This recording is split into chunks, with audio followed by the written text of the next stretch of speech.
Now, why is this so difficult? Because genuine care requires structure, not sentiment. Love that lacks discipline is not love. It's permission for decay.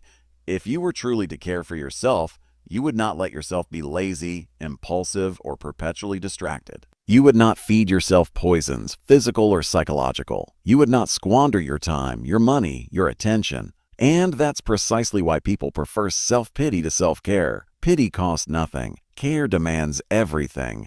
Think of it this way. Every time you act irresponsibly toward yourself, you are betraying the future version of you who must pay the debt. Every missed opportunity, every dollar wasted, every lie told, those are all taxes levied on your future self. You are not getting away with anything. You are borrowing against time, and the interest is compounded in suffering. So, how do you reverse that? You begin by acknowledging that you are a being of value, not infinite value, real value.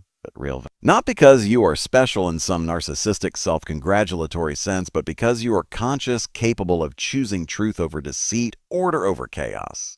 You have a soul. That means you can become something better tomorrow than you are today. That means your existence has moral weight.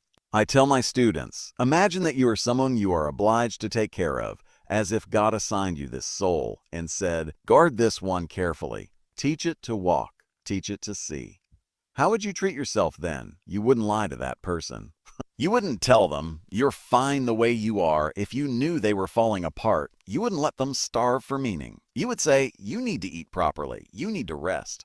You need to save your money. You need to learn something every day. You need to stand straight and face your dragons. That's real love. And love, real love, is indistinguishable from responsibility. The modern world has confused love with validation. Depression, anxiety, illness, they are signals that you have been treating yourself as expendable. So, stop. Step back. Acknowledge the truth. You are not an object to be used. You are a being to be developed. You have duties, yes, but you are not merely a tool for the ambitions of others.